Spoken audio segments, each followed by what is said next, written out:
So the first question is, do you really need an editor? And I get this question a lot. I get it by email. I see it in Quora or Facebook groups.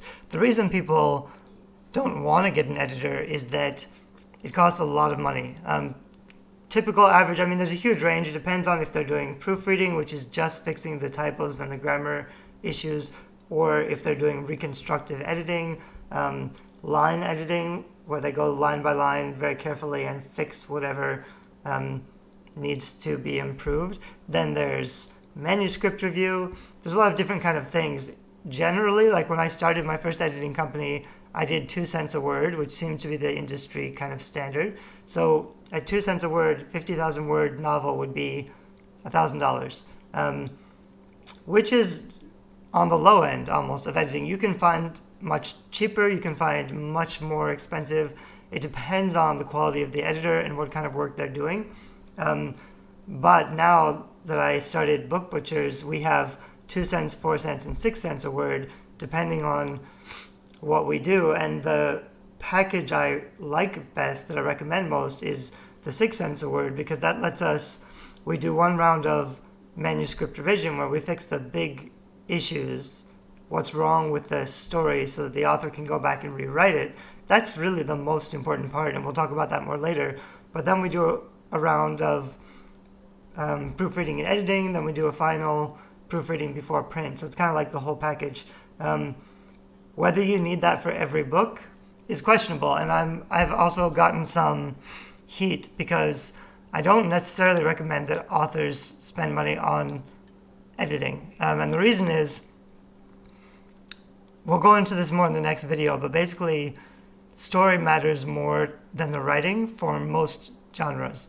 So for popular nonfiction and fiction, the content, the story, the structure matters more than the writing. So most editors will go in and they'll fix the writing and improve it. They'll fix the mistakes, they'll tighten up any, like, a lot of first-time writers have bad habits. They might use the same words too often because they like those words, and that gets really annoying to readers. Editors will be able to spot that stuff and fix it. You'll have a fixed book, but most editors won't fix the story. So, like, what happens? How does it end? Most editors might suggest feedback, but a lot of writers won't actually make those changes. So you'll get a cleaner version of the same story. And if that story isn't very strong, the cleaner version isn't necessarily going to make it more successful. What you needed to do was write a better story. And then you really need like a writing coach to give you that kind of feedback rather than focusing on the little parts. If you're not going to get that level of editing, if you're just looking for proofreading, in my experience, a lot of you don't want a terribly written book with tons of mistakes, but for a 50,000 word book, if you have less than 10 typos, I don't think it's really a big deal. Even in all traditionally published books that have gone through several rounds of editing, I will always find at least one typo. It's hard to get rid of everything. So what I'll do, because I'll soft launch, is I'll edit a lot by myself. I'll put it out to beta readers and ask them to give me feedback and to catch typos. And when it's as clean as I think it can be, I'll put it out on Kindle or Amazon. There will still be some typos, and I will get some emails from people telling me where those typos are. But in the first month or so, I can probably clean them up and fix them. And those aren't going to kill book sales, because most readers aren't going to be pissed off if there's less than 10 typos. It sucks. It's going to be a little bothersome, but they won't freak out. They will freak out if you have typos on every page, or if your grammar is really bad. So if English is not your first language, if you're a really bad speller and you know that about yourself, those can be big issues. So if I had to edit a book, I've edited books like that where I can't understand every sentence. What does this sentence mean? What are they trying to say? And I would have to rewrite the whole thing. If that's you and you need that level of editing, you can still be a writer, but it's going to cost you a lot of money to hire the type of editing that you need to fix your story enough that people can understand what's going on. But if you're first language speaker, native speaker of English, if your writing is good, if your grammar and spelling is pretty good, if you're good enough at proofreading that there's not tons of mistakes all the way through it,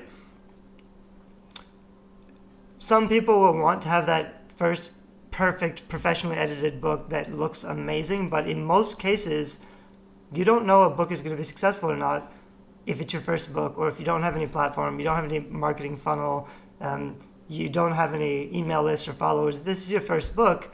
You want it to be really successful, but you really just need to put it out there and see if people like the story. If they respond to the story, like I would put it out for free, because if you give it out for free or 99 cents, people's expectations will be lower. So they're not going to, they'll be less likely to get upset about little things like typos, and they'll be more focused on the story. If you started out charging at $9.99 and there were typos, they would be more upset, and that's when you're going to get those negative reviews.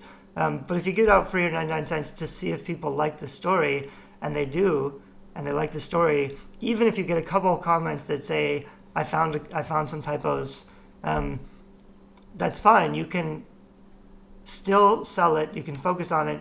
You can hire an editor later and clean it up a bit to fix those typos. Typos, I think, are not a huge deal if the story is strong. If the story isn't very strong, or if people don't like the story like enough, the typos or the lack of typos, that's not the main issue that's going to make or break your book. The story is going to make or break your book. So in this video series on editing, I'm going to be focusing on how you can improve the story, because there's really no way for me to teach you how to be a better speller, or how to learn those grammatical rules, or how to be a sharper proofreader. Those are usually personality issues. Some people are better at that kind of stuff than others, or it depends on the education. Those aren't things I can fix. If you're not good at those things, you might need some help to get better at those things.